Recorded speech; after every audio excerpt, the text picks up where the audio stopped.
مسیح کے کلام سے سننا ہے، سننے سے ایمان پیدا ہوتا ہے۔ اور کچھ میں ایک اور بہت زیادہ بات بتانا چاہتا ہوں، اکثر یہ میرے دل میں آ رہی ہے، تو کاشف بھائی میں چاہ رہا ہوں کہ ہمارے جو معاشرہ ہے، جی ہمارے ملک میں یہ بہت کہا جاتا ہے مسیحی جو ہیں وہ مسیحیوں سے خوش نہیں ہوتے، جلس کرتے ہیں، وہ یہ نہیں چاہتے کہ ہم ایسے یہ سرفرازی پائیں، ترقی پائیں۔ تو میں آپ کو یہ بتانا چاہتا ہوں، میں اپنی گواہی کے طور پہ بتانا چاہتا ہوں، کیونکہ خدا کے کلام میں لکھا ہے جب ہماری روشیں خدا کو پسند آتی ہیں، ہم خود سب کتنی دفعہ پڑھتے ہیں کہ خدا جہاں پر نہیں بوتا وہاں پہ کاٹنے کی قدرت رکھتا ہے۔ بے شک۔ اور جب میں نے فن لینڈ آنا تھا تو کاشف بھائی، تو بھائی سلمان ہے چھوٹے، انہوں نے ظاہر بات ہم پانچوں بھائیوں کا سارا بہت سلسلہ جات ہوتے ہیں، اب سب سمجھدار ہیں، تو اس اکیلے بھائی نے ہینڈل کیا، اور پھر ٹکٹس وغیرہ کرنی تھی، تو آپ یقین کریں کہ میرے پاس ٹکٹ کے پیسے نہیں تھے، پر میرے دل میں بس یہ ہوتا ہے میں ایمانداری سے اور خوف خدا میں محنت کرتا تھا، اور خدا نے اس کا اجر دیا، مسیحی بھائی نے میری ٹکٹ مجھے کروا کے دی۔ پریز دی لارڈ۔ بتانے کا مقصد یہ ہے کاشف بھائی کہ ہمیں کبھی بھی بے دل نہیں ہونا ہے، بے دل نہیں ہونا۔ جب ہم خدا کے پاس آتے ہیں، اس کی حضوری اور معموری میں زندگی گزارتے ہیں، تو یقین کریں بہن اور بھائیوں، تمام ناظرین یہ سن لے کہ خداوند آپ کے لیے ایسے کام کرے گا جہاں پر آپ کی سوچ بھی نہیں ہے، وہاں سے آپ کے لیے خدا مہیا کرے گا، بے کیونکہ شک۔ خدا کے کلام میں لکھا ہے، ہم کہتے ہیں کہ خداوند یہوہ یری ہے جو مہیا کرتا ہے۔ مہیا کرتا ہے۔ تو پھر جہاں پر ہماری سوچ نہیں بھی پہنچتی، بس ہمیں بے دل نہیں ہونا، خدا سب کچھ مہیا کرے گا۔ آپ پریشان ہیں کہ میں نے بچوں کے لیے کیا کچھ کرنا ہے، خداوند کہتا ہے کہ اگر تو اپنی داڑھی کے ایک بال فکر کر کے سفید نہیں کر سکتا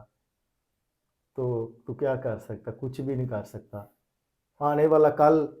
ہم ماں باپ انسان ہیں، ہم سوچتے ہیں، ضرور ہے، سوچنا چاہیے، فکر کرنی چاہیے، لیکن جس طرح سے کلام بتاتا ہے ہمیں اس طور سے اپنا پورا دھیان ادھر نہیں لگانا چاہیے، زیادہ دھیان ہمیں خدا کی طرف لگانا ہے، جس سے ہمیں نجات ملتی ہے، تسلی، اطمینان ملتا ہے، اور ہمارے سارے رستے خدا ہموار کر دیتا ہے جب ہم خدا کے پاس آتے ہیں۔ جی بالکل۔ عمران بھائی، جس طرح آپ بتا رہے تھے کہ خدا ہماری فکر کرتا ہے اور خدا مہیا کرتا ہے، جی تو کلام میں سے مجھے ایک بہت ہی اچھی بات میرے ذہن میں آ رہی تھی کہ خداوند جب بنی اسرائیل قوم کو مصر کی غلامی سے لے کر آئے حضرت موسیٰ کے ذریعہ سے، تو ان کی کوانٹٹی، ان کی تعداد اسرائیلیوں کی تقریباً لاکھوں کی تعداد میں تھے۔ بیابانوں میں جب وہ چلے تو وہ خدا پر کڑکڑائے، خدا کو ان کی فکر تھی، لیکن پھر بھی وہ اسرائیلی لوگ جو تھے وہ خدا پر کڑکڑائے کہ اور موسیٰ سے لڑنے جھگڑنے لگے کہ تو ہمیں کہاں لے کر آیا ہے، اس سے بہتر تو ہم مصر میں ہی تھے، جہاں ہمیں پیاز ملتا تھا، گوشت ملتا تھا، روٹیاں ملتی تھی، ہمیں طرح طرح کے پکوان ملتے تھے اور ہم کھا کر اسیر ہوتے تھے۔ تو عزیزو، ان کو صرف فکر طرح طرح کے پکوان کی تھی کہ ہمیں وہاں پیاز مل جاتا تھا، اچار مل جاتا تھا، گوشت مل جاتا تھا، ہم وہ چیزیں کھا کر سیر ہو جاتے تھے، اور بیابان میں تو ہمیں لے کر آئے تاکہ ہم لوگ مر جائیں۔ تو یہ معاملہ